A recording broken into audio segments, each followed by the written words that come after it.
When I was making the TTL logos, I didn't want them to feel like AI. This was on the back of Masters of Rage Forest, making that logo, and it being immediately told being like it looks like AI. I was like, all right, this is now what this field is like. You have to make things not look like AI. So I was actually taking like samples throughout the drawing process. Here's just an example of what it looked like at one point. In total on the logos, I spent about 30 hours between all of them. I'm not good at art exactly, so that definitely was a factor. I bet if I was better at it, I could have done it much faster. While I tried to plan it, I was like, well, I don't know, wings, like shoulder pads maybe, swords, you know, trying to figure out something. In planning it, I wanted it to be fives. Like we have 1, 2, 3, 4, 5 clean points sticking out. But then I wanted to keep the repeating fives pattern. As you see, there is 5 main feathers on each hussar wing. There's 5 sides on the sword. The shoulder pads, the pauldrons, are actually 5s as well. There are 1, 2, 3, 4, 5. A whole bunch of pentagons. Or was another section? Oh, the top, yes. 1, 2, 3, 4, 5. All intentional. I was trying to keep 5s the whole time. Just wanted it to be a repeating theme, just like 4 had repeating 4s. It was swords on the back. 4 plumes. Just trying to keep it the theme of 1, 2, 3, 4. Also 4, 1, 2, 3, 4 on the shoulders. Yeah, so I want to take that same idea into TTL5, but I wanted to make it look way more hand-drawn. So I literally was using the brushes, like that look like paint brushes, and just doodling the whole time. Oh, here's an earlier version. Just taking brushes, and you could tell I was drawing, drew the hands, and like didn't draw the bracers yet. This is where I see how I drew it too wide initially, so I did have to crunch it in. I really struggled with getting this perspective though. I'd say I spent way too long trying to get this to look better. And like, I don't even think it looks great. I'm glad people aren't noticing those little fine details that I just stared at. Repeating 5s thing. It's a lot of fun. This is my favorite part of TTL with the logos, is getting the progression between all of them. Like, all right, I'm going to take away one feature. And here with gold, you know, kept the plume, total color change, kept the 2 swords, all the same. It's just the wings are gone. So that's very clearly less intense. Gold down to silver, loses the plume. Then we got bronze, loses the plume.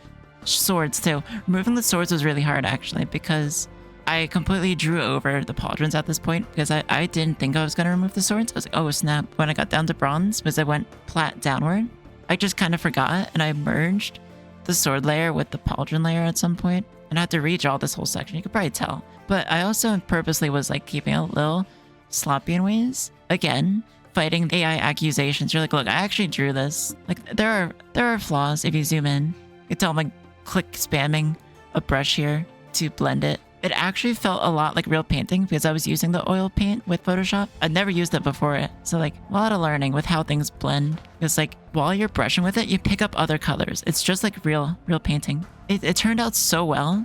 And as you can see, there's the moon layer. It's a royalty free image, so yeah, it's all right. But yeah, this was probably one of my favorite projects I ever did. I love the progression. Bronze, silver, gold, plat. It's my favorite project to do every time it comes around. It was so much work though. I love the feeling of things upgrading and getting better. And I feel this is a big part of why I like Heroes of Might and Magic 3. Because like I love upgrades and just how things feel when there's clear evolution between them. And this really shows it. Who's the plume? It's like an upgraded version of it. This was the community logo. I was just asked to make this the other day. So I took bronze and recolored it. Made it look like the silver a bit. Added just blue because T90 blue I figured. Kept the bronze on the accent color. I think this one looks clean. Also, I did two-tone here, which I think looks so much better. Kind of wish I did it with the other logos, but I guess that's what happens when you sit on art for a month. You look at it again, you're like, oh, I could do something else. I was looking back at this. I was like, this looks way too flat. This needs 2 colors, but it's 1 color. Maybe next time I can do better. But there's a lot more colors in the helmet. There's like, I think there's like 16 versions of like every color in every one of these drawings where I have the color swatches here. Minty colors. I love the minty colors.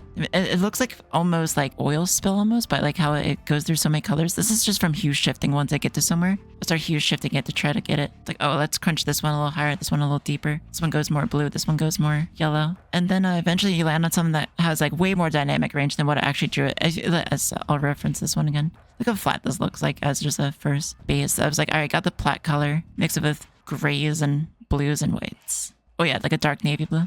I don't know what I'm going to do next time. We need rules of 6, just going all throughout it. Don't have an idea. Like, what do you do? Make it look like a 6 with like an arm and like a flail upward. It draws like a 6 between the body. Maybe something like that. Maybe we do 6 points. All right, here's the offline. It's, again, the platinum logo. It's layered 3 different times. You can see the same thing right here, just smaller. See the same, like, there is there. That is that. That is that. And that's how I got the color texture. It's just different blend modes of the same logo 3 different times on top of the old. And then this is an inverted version, adding yellow and orange into the text to make it a little bit textured. And this is the old background. This is like years old with the glowy dots. I don't think I ever changed it after the handcuff ones. But yeah, T90 likes changing his whole theme to it when TTL's going on. So I put a weird effect on this one, and it turned into this. And we got lots of these like awesome looking lines. But I thought it was a little bit out of the color theme, so I ended up overlaying this on top of that, but like moved it around so the colors were a little different. And we got the background for all of these. See, it's those lines, but with the same color palette, the brown and the teal. So that is the true overlay theme. So now it's dark and not too bright. Text can show easily. And the scoreboard, let's show. Same thing. Just has like looks like a piece of rock almost, but like kind of like futuristic too at the same time.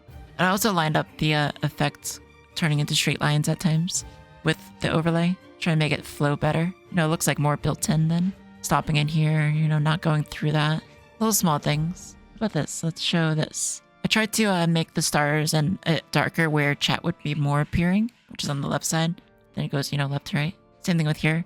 Left side, left side, left side. I removed like more stars, like they're dimmer, they're... That's the thing. This I also did it too in the middle because that's where step count is. And his camera's normally up here. Same effect. So you'll see these little fine details change. Like this is probably something not many people will notice, that his camera border changed. But little small things. There's another one. Here's the texture I made for overlaying onto fonts to add some color. And I think that's everything about TTL, right? If I remember something else, you know, I could always do something else later.